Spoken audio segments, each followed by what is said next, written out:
શિવાની રસોઈમાં તમારું સ્વાગત છે। હા, એ સળગાવ્યો। હવે આપણે હું શીખવાય કઢાઈમાં નાખીએ આપણે સરસોનું તેલ।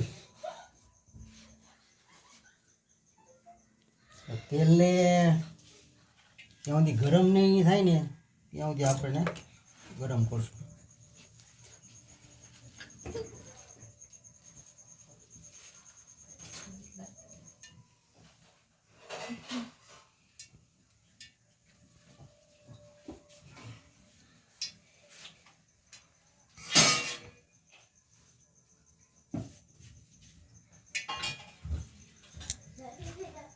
હવે આપણે નાખશું પાન, લાલ મરચાં, આ બાદિયા, લવિંગ,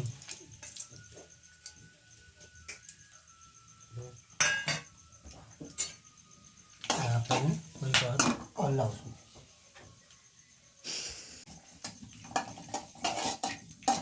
હવે આપણે નાખશું ડુંગળી સેવભાજી બનાવવા માટે।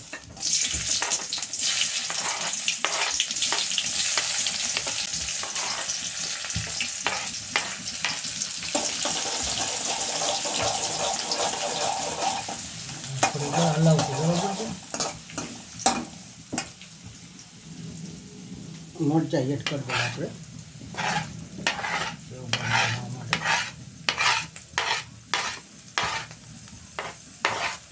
અને આપણે થોડીક વાર હલાવશું જ્યાં સુધી લાલ નાખી જાય બ્રાઉન।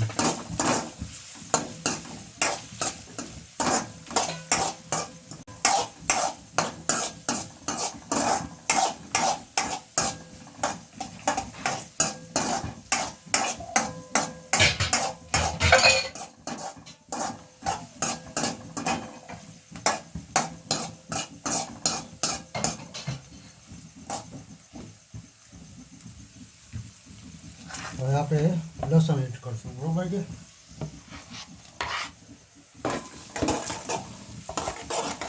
થોડીક વાર આપણે પકાવશું જ્યાં સુધી લસણ મિક્સ ના થાય ત્યાં સુધી।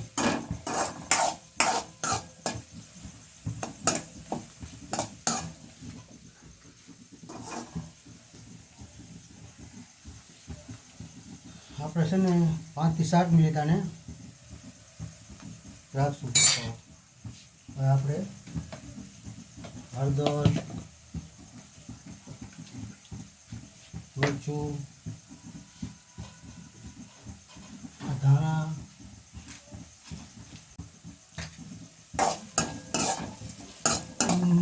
બ્રાઉન થઈ ગઈ છે। હવે આપણે નાખશું ટમેટા।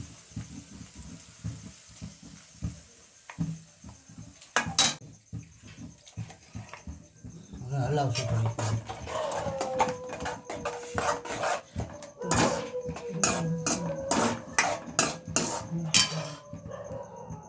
ટમેટાની ગ્રેવી લઈને આપણે નાખી દીધું છે અંદર।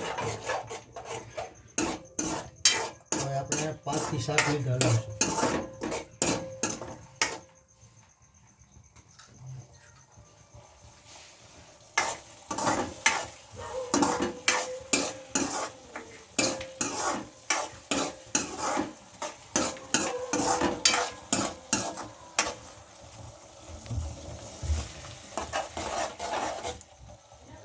ઘી પકાવશું, સ્વાદ સારો આવે સેવભાજી બનાવવા માટે।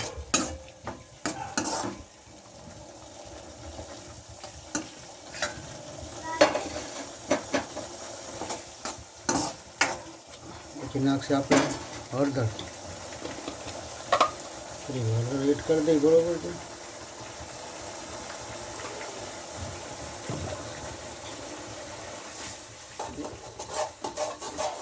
હવે નાખશું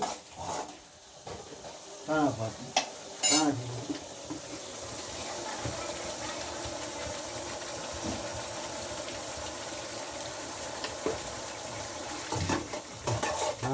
ધાણા જીરું નાખી અને હલાવશું જ્યાં સુધી જેવી સારી ના થાય ત્યાં સુધી। હવે નાખશું મરચું, મરચું તો તમારે જેટલું તીખું ખાવું એટલું તમે નાખી શકશો, બરાબર. આપણે થોડુંક જ એડ કર્યું છે સેવભાજી બનાવવા માટે. છોકરા ખાઈ શકે.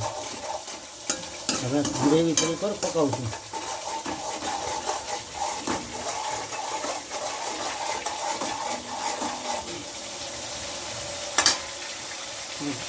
ગેસ ધીમો કરી લે.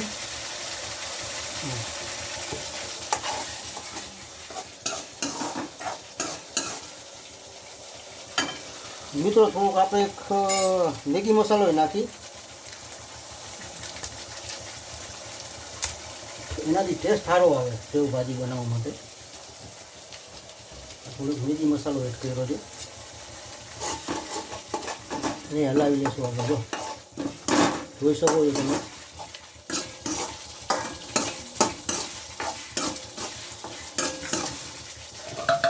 હવે આપણે સેવ નાખશું.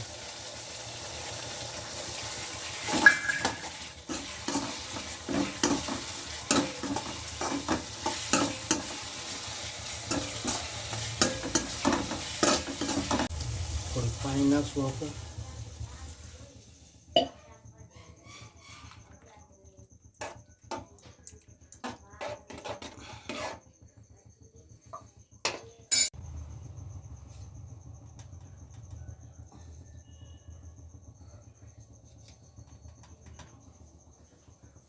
આ બાજુ આપણે હલાવી નાખશું.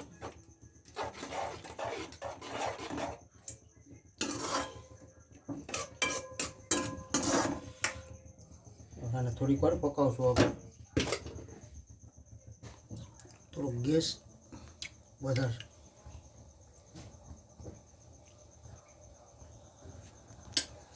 હવે આપણે કોથમરી નાખવાની છે ધાણા ભાજી.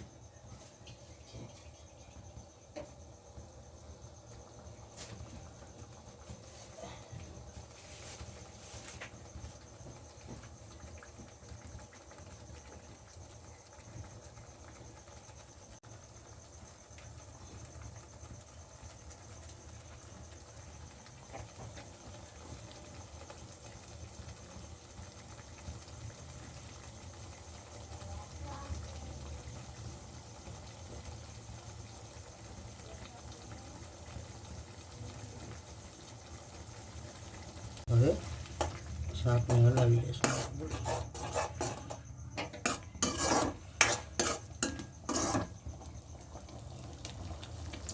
થોડીક વાર હલાવશું, પાણી ના બળે ત્યાં સુધી.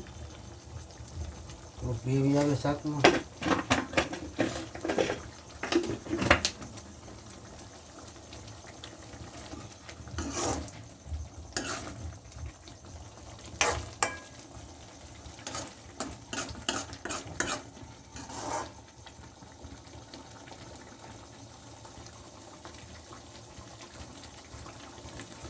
પાંચથી 7 મિનિટ રાખશું.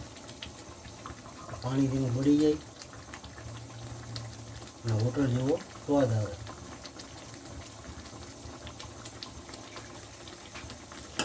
થોડીક હલાવ્યા કરવાનું. ભાજીમાં સેવમાં મસાલા બધા એડ થઈ જાય સાથે.